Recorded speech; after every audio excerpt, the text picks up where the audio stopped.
Look to this day, for it is life, the very life of life. In its brief course lies all the verities and realities of your existence, the bliss of growth, the glory of action, the splendor of beauty, for yesterday is but a dream and tomorrow is only a vision. But today, well lived, makes every yesterday a dream of happiness, a dream, and every tomorrow a vision of hope. Look well, therefore, to this day. Now please rise as you are willing and able as we sing our first carol, Deck the Halls. Let's have some fun with this one.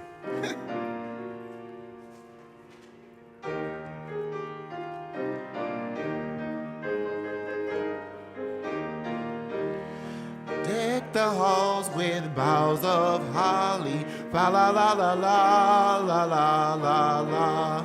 'Tis the season to be jolly, fa la la la la la la la la. Don we now our gay apparel, fa la la la la la la la la. On the ancient Yuletide carol, fa la la la la la la la la. See the blazing Yule before us, fa la la la la la la la la. Strike the harp and join the chorus, fa la la la la la la la la.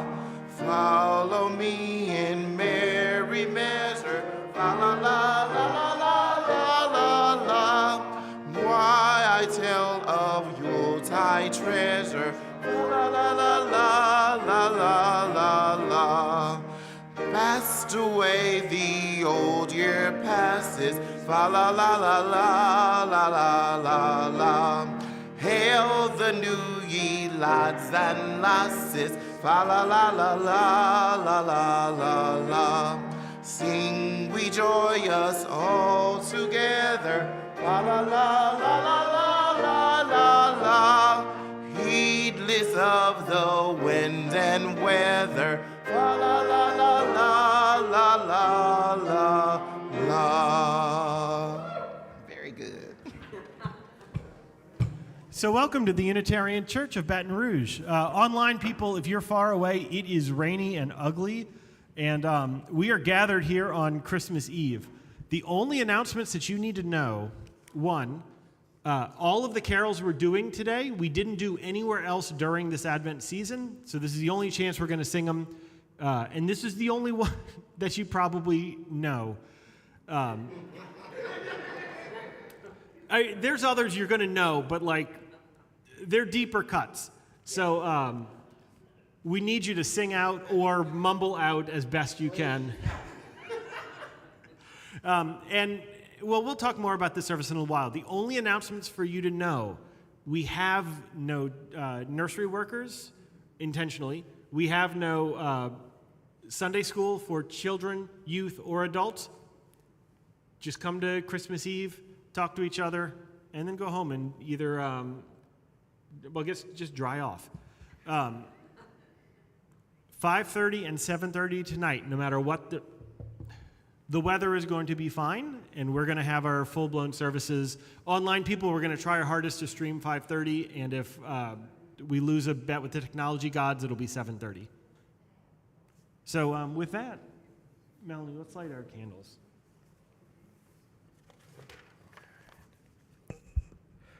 We are entering into a time of the year where this part of the earth gets colder, green gets harder to come by, and the light gets less and less. This Advent wreath is one remedy to that natural tendency.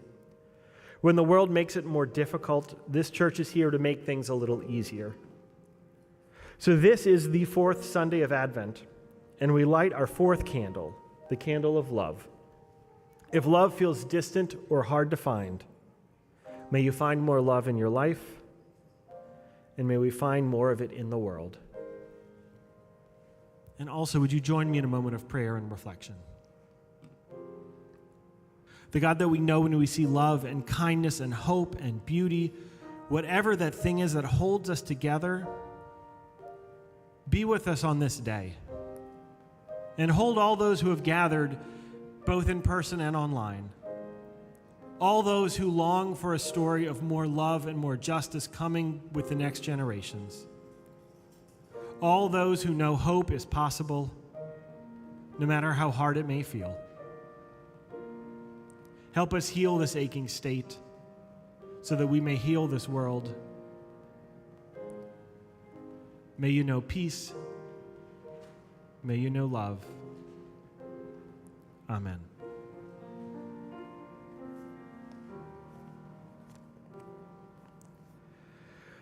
So here's what's going to happen for cards and stones. We have some cards out today. We're probably going to put them out again next week because we just want to make sure we have enough signatures. And we're trying to make this a scaled down at Christmas Eve morning so we can scale it up in the evening. So the cards that we are sending, first we are sending a card to Noah Shaw, who is recovering after a hospitalization. Also, Katie Howard, a longtime member of this church, is also recovering after a hospitalization. We're also going to send a card to Julie Ruckstuhl, who got more news on her cancer, which requires new treatments. Does that kind of match? Yeah. And also, Melanie, would you place a stone? The sister of Marge Schroth, Helen Bowl Sturgalewski, she died very recently, and so we're going to place a stone in her honor today. This ritual we have is open to everybody, visitor and member alike. Online, please type right into the chat. We invite you to come forward either along the west or the east wall. Take a stone, let it represent whatever's on your heart or your mind or whatever you're working through. Place it in the chalice bowl. We now invite those who wish to come forward as we place stones.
And we say together, with hope to make this a better world, we light this flame. Its light is a symbol of the power of love.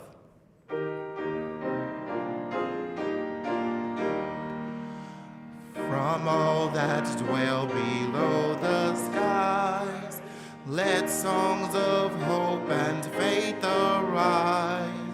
Let peace, goodwill on earth be sung, through every land, by every tongue. So here's what we are doing today.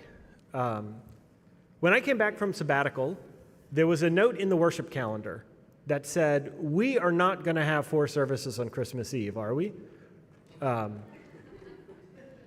Also, by the way, this does not happen again for another 10 years. I looked at the calendar because of the leap year. We skip a day, so we're good for a long time for this weird Christmas Eve, Christmas Day on a Sunday thing.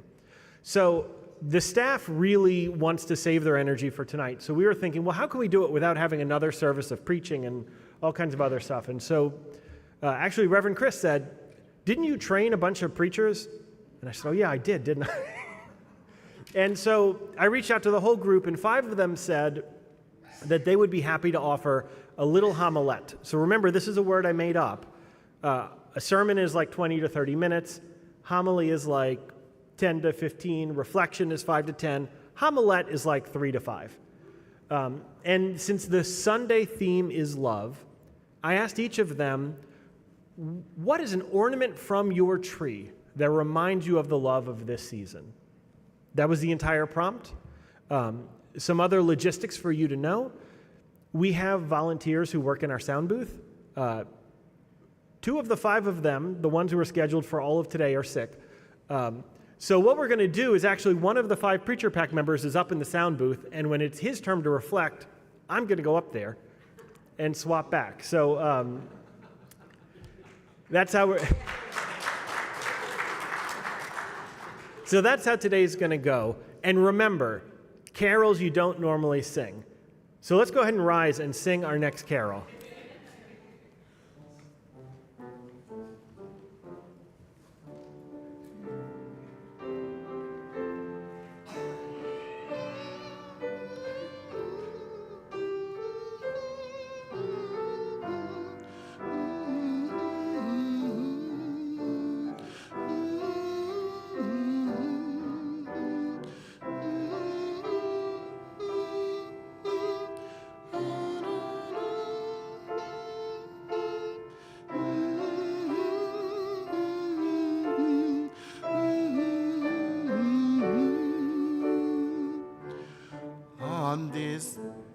On this day, everywhere, children's songs fill the air. Greet the child new and fair, Christmas gifts so holy, born in stable lowly. Ide-o, oh, oh, Ide-o, oh, oh, Ide-o, Gloria, in excelsis Dei. Oh, very good. Sweet the babe, strange his bed, manger hay round his head, cattle there in the shed, Mary Joseph by him, shepherds drawing nigh him. The fun part. Ide-o, oh, oh, Ide-o, oh, oh, y'all sound good. Ide-o, Gloria, in excelsis Deo.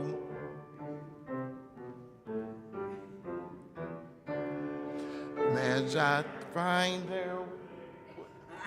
Okay, 3 find their way by a star shining ray to the child in the hay.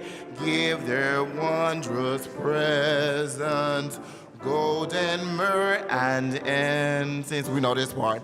Ide-o, oh, oh, Ide-o, oh, oh, Ide-o, Gloria, in excelsis Deo. Very good. Give yourselves a hand. You all help me out. Hopefully this will go better than that hymn. Good morning. My mother, Rosemarie, loved Christmas and anticipated it every year with an almost childlike sense of joy and wonder. Like many, she had her long-standing traditions: meat pies on Christmas Eve, decorating of the house and the tree, which was stored in the closet with the lights still on from last year, and watching It's a Wonderful Life, to name a few. But her most cherished tradition was buying the ornaments for her 9 grandchildren. Not the same ornament, but an ornament that was specifically chosen for the particular grandchild.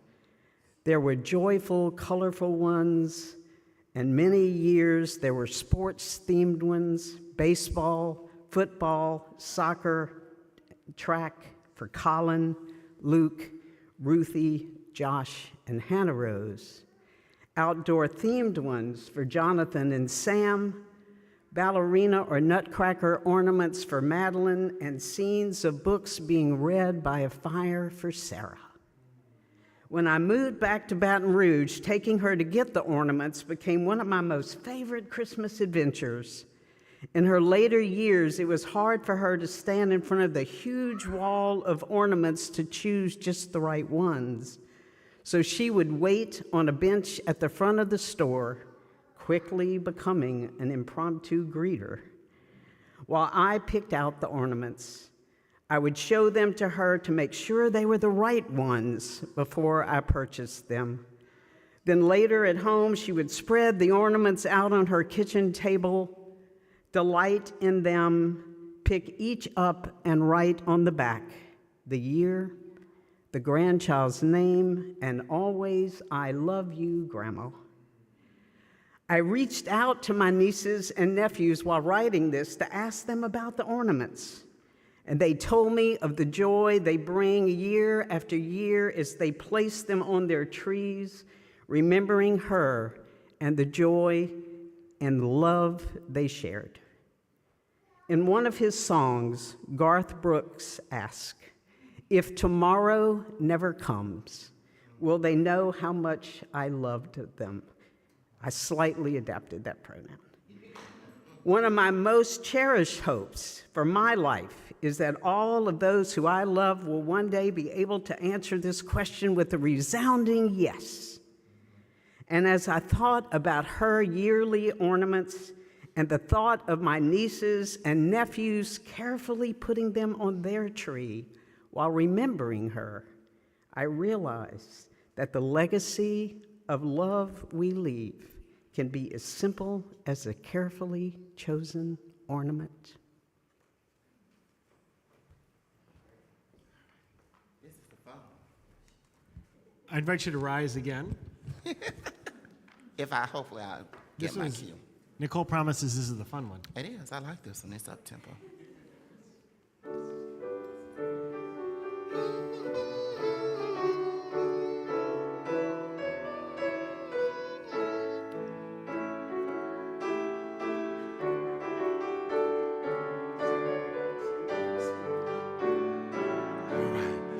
O thou joyful day, O thou blessed day, gladsome, peaceful Christmas tide. Earth's hope awaken, love's life has taken, joy, oh joy to all at Christmas tide. O Sanctissima, gladsome, peaceful Christmas tide. Light now is beaming, our souls redeeming, joy, oh joy to all at Christmas tide. In short.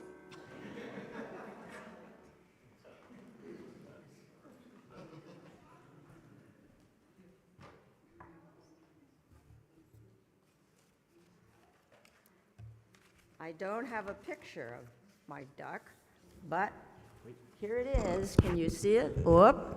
I don't have a picture of my duck, but here it is, my duck. Okay, duck. About this duck, I'm not sure where it came from or when it showed up, but all of a sudden, not too long ago, there in the Christmas box was the duck. What do you do with a duck with a black bow tie at Christmas? Of course, day before yesterday, to prepare my talk, I Googled Christmas duck, as one would. There's dinner, of course. Fortunately, no recipe for duck, but there's usually a goose or turkey or other beast, of course, tofu. And just this year, there's a song called Christmas Duck. It's silly and sweet and kind of like my duck, and I promise I will not sing it. What I have done with my duck is to add it to the menagerie. The menagerie began because my mother had a crush with beautiful Italian figures of Joseph, Mary, Jesus, the three wise men, a couple of shepherds, a cow, 2 sheep, and a donkey. This creche has been in the family not for generations, probably since the 80s. Sometime after she died, all these creatures moved in with us. And since then, over the years, this gathering has grown with the addition of a second smaller Holy Family, a mysterious Mexican-Indian woman from Chihuahua, 2 alligators, a frog, a very large bunny, a burro, an elephant from India, of course, a bald angel, and a gathering of Japanese musicians. It's gotten rather crowded. The duck now joins this group every Christmas. Why do I love this duck? The duck mysteriously appeared. It seems to want to be around, stick around, not break, thank heavens. It's so dapper and resilient, it doesn't seem to care about being different from the others. After all, it's bigger and shinier. The duck doesn't look like the others, but the others don't look like each other either. The duck is sturdy and adds yet more variety.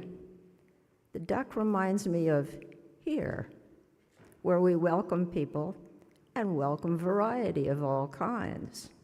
Welcome them and want to get to know them better. And something about the duck.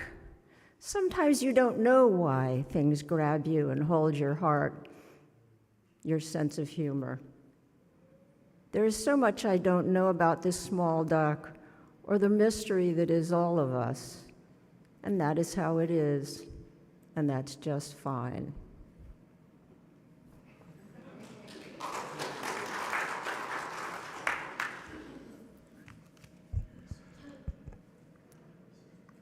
So you all did something last month, and I need to tell you about. Yeah, the chair of our co-chair of our social justice team is nodding their head. So we budgeted. All right. So for the pledge, we were budgeting about $10,000 a year, which is $1,000, like $800 a month. Don't math me on that one. And when we were shut down, there were times during the shared offering we were sending $25 a month to organizations. We actually made a rule that we would never send below $250, and we just pulled it out of the budget. But in the last year, y'all have lost your minds in a good way.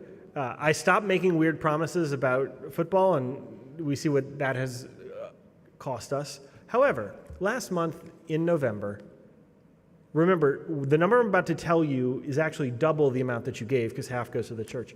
We wrote a check to the Interfaith Federation for $1,700. That's ridiculous. And this Sunday is a 5-Sunday month with Christmas Eve on top. However, I think all of that giving was pedestrian compared to what is about to happen right now. So, we're going to share all of this month's offering with the Louisiana Parole Project, with the promises of the Louisiana Parole Project.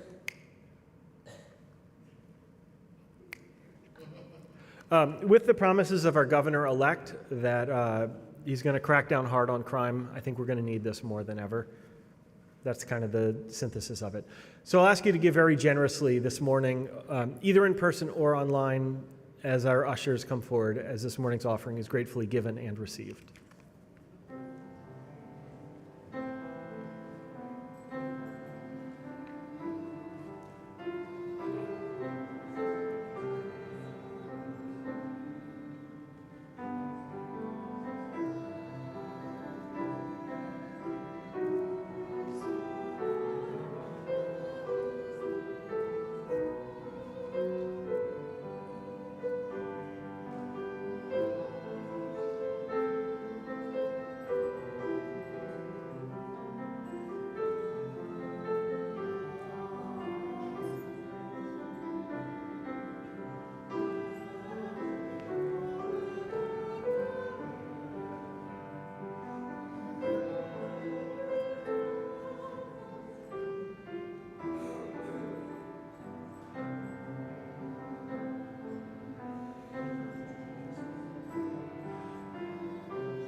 Ragged Angel. I'm going to see if I can hang her right here for a minute. How many of you felt like this at some point since Thanksgiving? Raggedy, falling apart. Maybe you're frazzled with all the seasonal extra. Or maybe this is your insides, sad and ragged holiday emotions. My mom made this angel. When her nest emptied at the end of the 70s, Mom, queen of fidget and can't be still, took a deep macrame dive. My brother and I would return home between semesters to discover macrame curtains, bookshelves, plant hangers.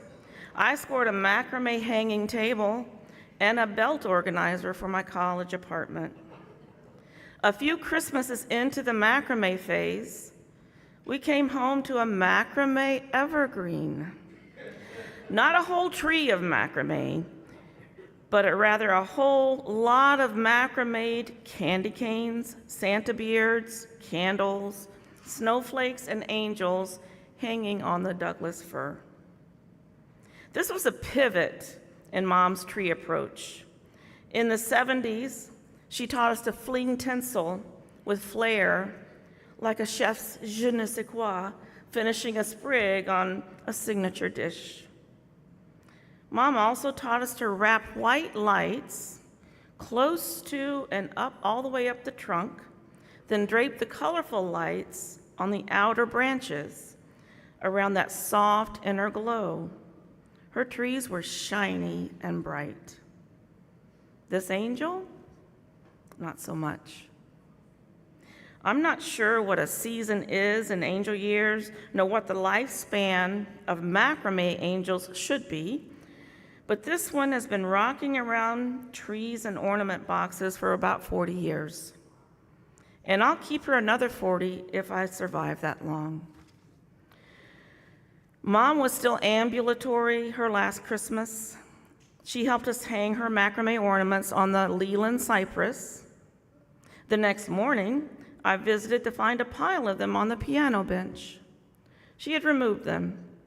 Every day until Christmas, we returned the ornaments to the tree in the morning, and inevitably she removed them when Dad or the sitter wasn't watching. Mom's mind was ragged with Alzheimer's.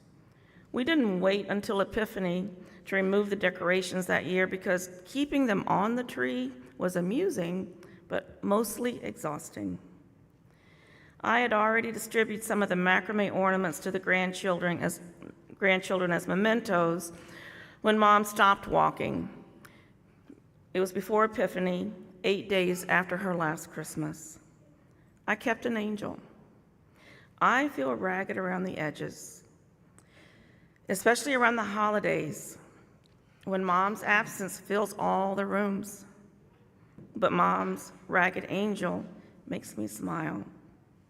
She's cute in a shabby, not-so-chic way, like Mom at the end, when her beautiful aura filled all the vacancies her brain created.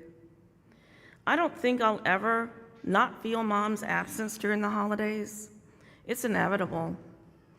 And I don't want the biggest memory of her to be her decline. Things she left behind help me alchemize the sadness and focus on her love and energy. This angel helps me remember that spunky redhead full of energy. I hope everyone has a ragged angel to brighten the season and alchemize the inevitabilities.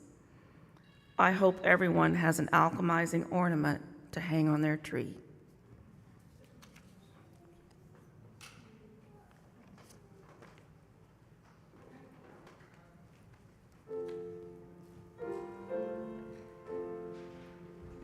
We can stay seated as we sing our next hymn, In the Bleak Midwinter.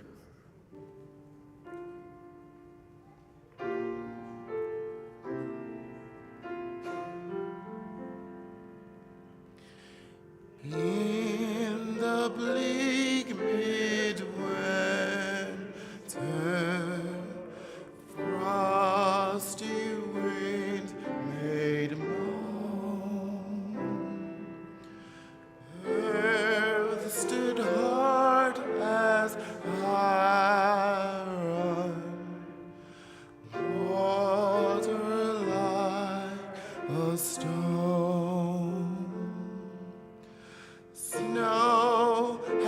fallen snow, snow, snow on snow. And the bleak midwinter long ago. Christ, a homeless stranger, so the gospel sang, cradled in a manger and a bed of hay. In the bleak midwinter, stable place of Christ. In the bleak midwinter, long ago. Once more child and mother weave their magic spell, touching hearts with wonder, words can never tell. In the bleak midwinter, in this world of pain, where our hearts are open, love is born again.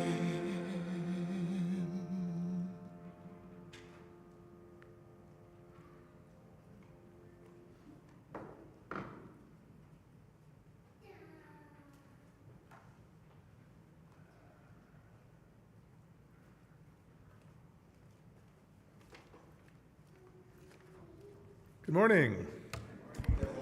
I am wearing multiple hats today, besides this one. So, when I was first asked to pick and explain a favorite Christmas tree ornament, I was a bit flummoxed. I don't normally think in terms of favorite ornaments, and I had to give it a lot of thought. Honestly, I don't have a lot of emotional attachment to Christmas trees or ornaments. My views of Christmas in general have certainly evolved from the conservative Christianity of my youth through my increasing disillusionment, first with Christianity, then with the very concept of God. Those views evolved even more once I started a family. My ex and I worked our way through the maze of being cultural Christians at Christmas time and of how to give our kids both good memories of the holiday season while not spoiling the fun of believing in the magic of Christmas.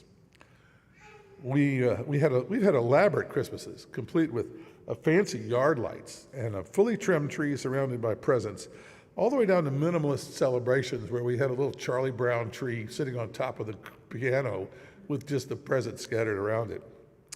This year is on the minimalist side at the Patton household. I was on the road until almost mid-month, and my daughter Ann put out a respectable yard light display, but we didn't get any kind of tree. So this year the Christmas presents are literally just scattered on the piano. But I digress. Here is my significant ornament. And here's your cue, your chance to miss my cue like I miss yours. Hey, it's an ornament. This is a handmade clay mouse. Why a mouse? I have always had a soft spot for mice and even rats. Yes, they can do a lot of damage to grain in silos as well as clothes in attics. Ask me how I know that. And often carry diseases. But they're cute and fluffy and small and one step short of powerless. all qualities that endear them to me. I have always been a huge fan of the underdog in any fight. You will never see me cheer for the cat when one toys with its prey. A mouse-like animal is one of the first mammals on the earth, evolving before the dinosaurs looked up to see their destruction and doom rain from the heavens, which, while it sucked to be a T-Rex that day, was a lucky break for the little proto-rats. The absence of the large animals, killed off by the aftermath of the comet strike, allowed our tiny mammalian rodent ancestors to not only survive, but to thrive, and then to go on to fill all the evolutionary niches of a varied and rich terrestrial ecosystem. So in a way, we owe our very existence to the lowly rat. Even as a child, I loved mice and stories of mice. Several times in my life, I or the kids have had pet mice or other rodents with mixed results. One time a guinea pig got out of its cage and lived on the lamb all summer before it decided to come in from the cold, apparently none the worse for wear. Other times the outcome of mouse misadventures was not so copacetic. Growing up, my favorite children's lit book was The Mouse and His Child, an endearing, at least to me at 10 years old, a narrative about loss and separation, adventure bordering on struggle, and then finally reconnection, reconciliation, and resolution. A few years ago, I found a copy of this little book and reread it with tears in my eyes at certain passages. Certainly my viewpoint has changed in the many years since I first read it, but its themes still speak to me. Here's your chance once more. Hey, look at there. I have collected little figurines of mice and rats over many years. And I now have a rather elaborate set of shadow boxes full of them. From crystal mice I bought in the Heathrow airport from Harrods of London, to a ceramic mouse made to look like it was carved out of a potato, which is really cool. And just about everything in between, as you can see. I chose the mouse today, this one, because it is intended to be an ornament, even if I don't use it as such, normally it lives in the shadow box. And because it is homemade, bought at a local craft fair, made by hand, not by some nameless person in China, and represent, even though those people are worthy, and represents all that I find appealing about the humble mouse, the father of all who have fur and give live birth. Thank you. Don't break it, don't break it.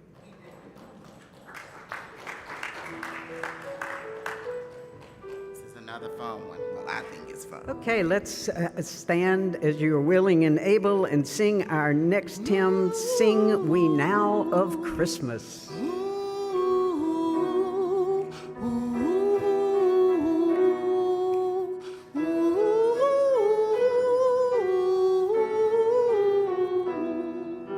Sing we now of Christmas, Noel sing we here. Hear our grateful praises to the babe so dear. Sing we Noel, the King is born Noel. Sing we now of Christmas, sing we now Noel. Somebody change my lyrics. Sing we now, shepherds, leave your flocks at rest.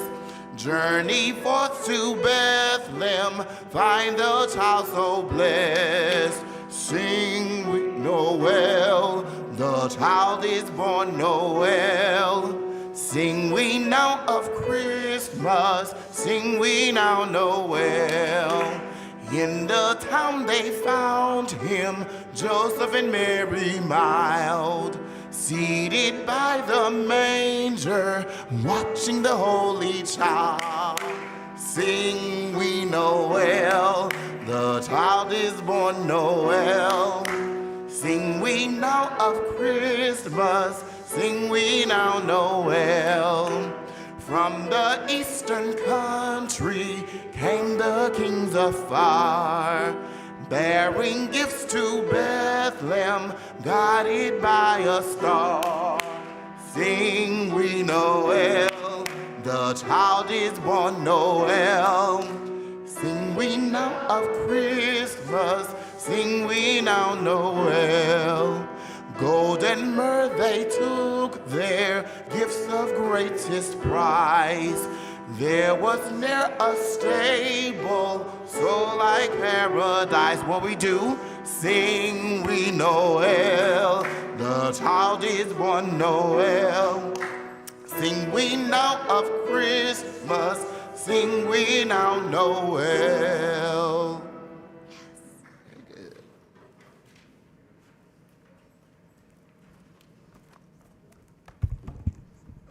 Good morning. I don't have a favorite tree ornament. That means in part that I can't follow a minister's directions, like any good Unitarian Universalist. More important for today's topic is that where ornaments are concerned, I've been blessed. You see, my parents gave each of their 4 children a Christmas tree ornament every year. Their idea was that we'd take our ornaments when we moved on to set up our own households. And that's what happened.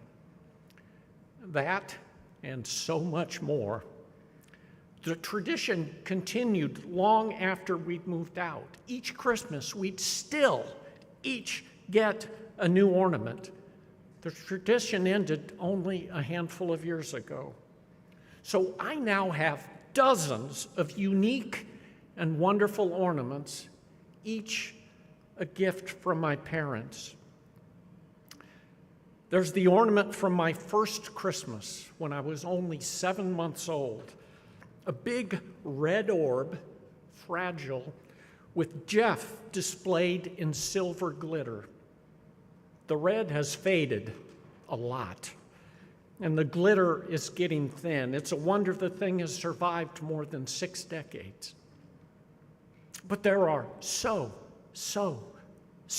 many more. The brass piano ornament inscribed with my name because, of course, we had been compelled to take piano lessons. And the trombone ornament because, yes, I played that instrument too. And the dog ornament bearing the name of my childhood pet, Pete. A wooden sailboat, a wooden bell, a diminutive wooden train, an intricate bird cage made of thin stripes of wood with a painted wooden bird inside. There's the flying swan with a 6-inch wingspan, also made of wood, with a boy on its back. A loaf of bread made of fired clay, heaps of stars and angels, and multiple motorcycle ornaments, including, of course, a motorcycle riding Santa. And on and on and on and on. Mom wrote on the bottoms or backs of some of the ornaments, those with surfaces to write on, for Jeff, Christmas 1976, for Jeff, Christmas 1999, etc. I can't possibly pick a favorite. They're all my favorites, which means, of course, that in a way none are. So for my favorite, for today, I've chosen another tree decoration. A far simpler tree adornment, but one with special meaning, something tied to our mom. Because really, it was Mom who sustained the ornament tradition over all those decades. My favorite is meant to honor her. Tinsel. Just tinsel. Simple, single, silver strands of tinsel. Mom loved the stuff. I hear her still in my mind's ear, exhorting us children to fling ever more tinsel onto the tree. Any amount of tinsel was too little. No amount of tinsel was too much. And while we don't often use tinsel today, it's my favorite on this, the second Christmas since Mom died. It reaches out to me this season from the past, from her. And maybe, just maybe, it can this morning remind us all that Christmas is as much about that, memory, as about meaning, including religious meaning. Because memory is its own kind of meaning, a kind that touches us, touches me deeply. It's not in a book or in ecclesiastical authority. It's here in the heart, beyond the bounds of reason, embracing us where we feel, connecting us like those tough little strands of tinsel to the people we have loved. So, tinsel for Mom, for memories, and also for me today as an embodiment of the bonds of connection I experience when I feel embraced as I do today and every day in this beloved community. Thank you.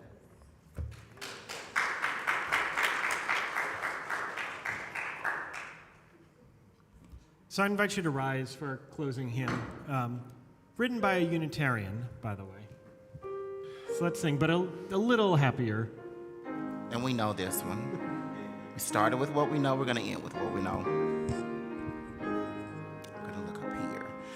It came upon the midnight clear, that glorious song of old, from angels bending near the earth to touch their harps of gold.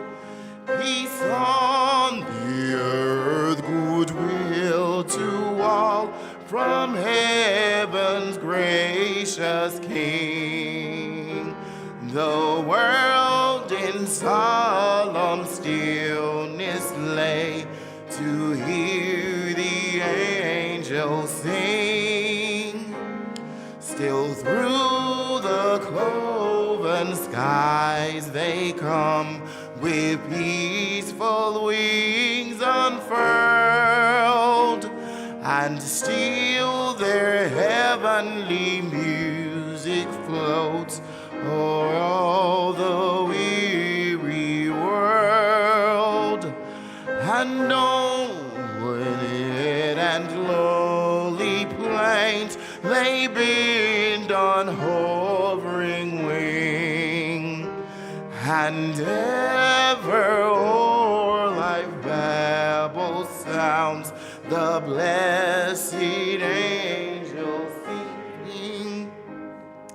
But with the woes of war and strife the world has suffered long, beneath the angels' strain have rolled 2,000 years of wrong. And we who fight the wars hear not the love song which they bring. Oh, hush the noise of battle strife, and hear the angels sing.